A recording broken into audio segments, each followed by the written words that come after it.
बिस्मिल्लाहिर्रहमानिर्रहीम। अस्सलाम वालेकुम नाज़रीन, आप देख रहे हैं टीवी चकवाल का प्रोग्राम आज की बात और मैं हूं जुल्फ़कार बीर। नाज़रीन, हमारा अदालती निज़ाम कभी भी ऐसा नहीं रहा कि जिस पर फ़ख्र किया जा सके या जिसकी मिसाल दी जा सके।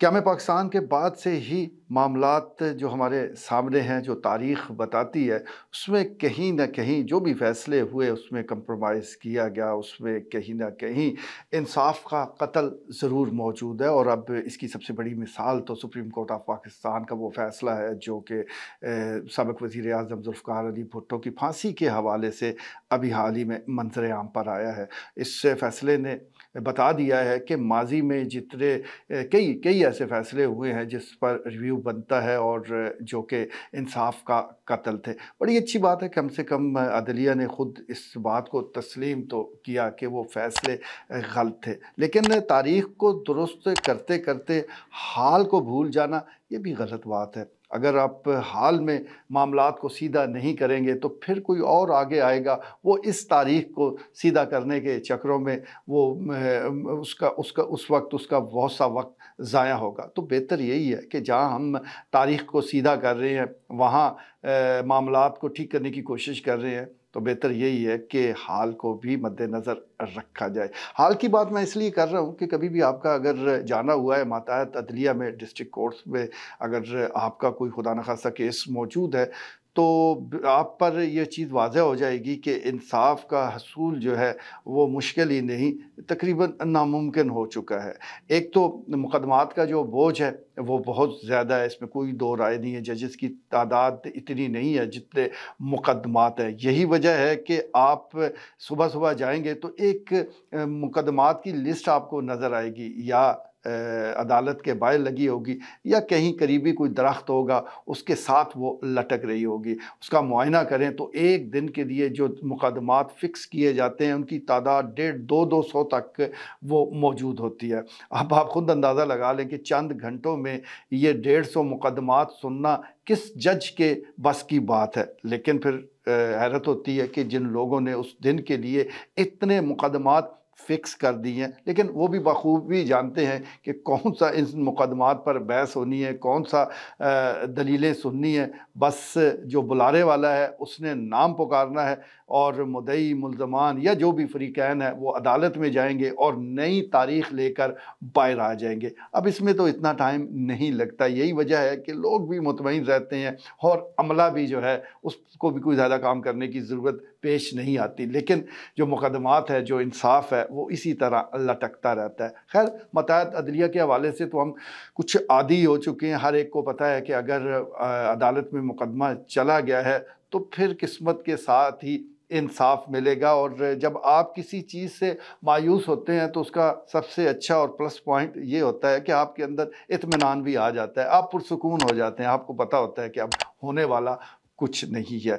चलें, डिस्ट्रिक्ट कोर्ट या मातहत अदलिया की हद तक जैसा मैं गुजारिश कर रहा हूँ कि मुकदमात का बोझ, मुकदमात ज़्यादा होना, जजेस कम होना, मुख्तलिफ़ वजूहात की वजह से अब लोग आदी हो चले थे। लेकिन जो आला अदलिया है उससे काफ़ी तवक्कुआत वाबस्ता थी और अब भी हैं। चाहे वो हाई कोर्ट है, चाहे सुप्रीम कोर्ट है, वहाँ पर क्योंकि मामलात जब आपके टेबल पर लग जाते, यानी अदालत में किसी जज के सामने आप पेश हो जाते, तो फिर चंद मिनटों में फ़ैसला हो जाया करता था। लेकिन क्या किया जाए, वक्त गुजरने के साथ साथ वहाँ पर भी मामलात में तेज़ी के साथ तब्दीली वाक़या हुई है। वो जजेस साहबान, मोअज़्ज़ज़ जजेस साहबान जिन्होंने हमें और आपको इंसाफ़ देना था, अब ख़ुद इंसाफ़ के मुतलाशी हैं, ख़ुद ख़त लिख रहे हैं। तो ये माहौल किसी तरह भी दुरुस्त नहीं है। और ख़त के हवाले से भी अगर देखा जाए तो बड़ी दिलचस्प सूरत हाल है।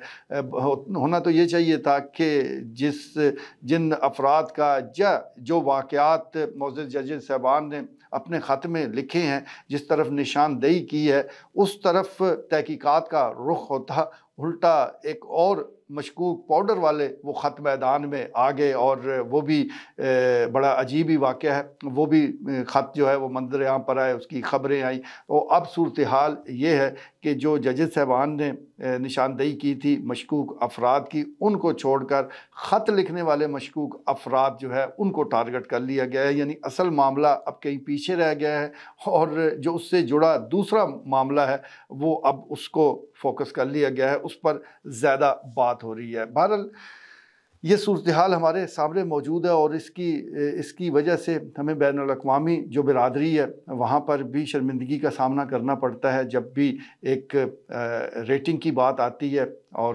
جب ہم اپنا نمبر دیکھتے ہیں تو بس شرم سے سر ہی جھکا لیتے ہیں، کیونکہ جہاں ہم جس نمبر پر موجود ہے وہ نہ بتانا ہی زیادہ بہتر ہے۔ لیکن وہ کہتے ہیں کہ امید کا دامن ہاتھ سے نہیں جانا چاہیے، ہمیں امید رکھنی چاہیے کہ ریشمہ بھی پکڑی جائے گی، گلشاد بھی وہ انصاف کے کٹہرے میں آئے گی، موہت کو بھی ہاتھ ڈالا جائے گا۔ یہ لوگ کسی نہ کسی دن تو ضرور انصاف کے کٹہرے میں پیش ہوں گے، لیکن اس سے بھی بڑی بات یہ ہے کہ جو عام آدمی ہیں، عام پاکستانی ہیں، آپ ہیں، میں ہیں، ان کو انصاف دینے کے لیے جو اصلاحات کا عمل ہے وہ بہت ضروری ہے۔ سیاسی جماعتوں میں اس وقت جو اختلافات موجود ہے، اور خاص طور پر تحریک انصاف اور دیگر سیاسی جماعتوں کے درمیان، شاید وہ ماضی میں اتنا نہیں تھا، لیکن کم سے کم ایک نقطے پر تو اکٹھا ہوا جا سکتا ہے، اور وہ عدالتی اصلاحات ہیں، کیونکہ یہ نہ صرف سیاسی جماعتوں کے ساتھ معاملات جڑے ہیں بلکہ اس کا براہ راست تعلق عوام کے ساتھ بھی ہے۔ آج ہم جو لا اینڈ آرڈر کی صورتحال دیکھتے ہیں، قتل و غارت ہے، دیگر اور معاملات ہیں، بے چینی ہے، اضطراب ہے،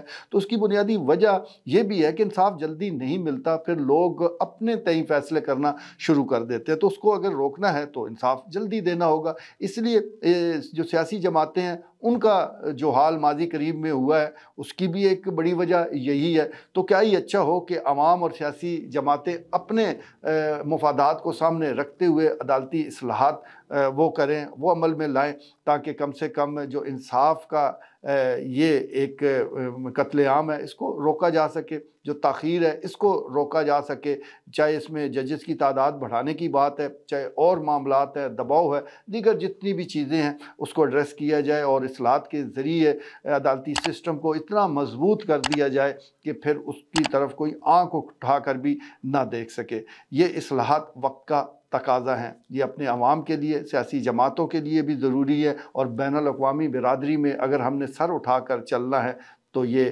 پہلا قدم ہونا چاہیے۔ جب انصاف ملے گا تو ملک کو ترقی سے کوئی نہیں روک سکتا، کیونکہ حضرت علی کا قول ہے کہ کفر کا نظام چل سکتا ہے لیکن ناانصافی کا نظام کبھی آگے نہیں بڑھ سکتا۔ بس یہ قول ہی ہمارے لیے مشعل راہ ہونا چاہیے۔ آج کے لیے اتنا ہی، اجازت دیجیے، اللہ نگہبان۔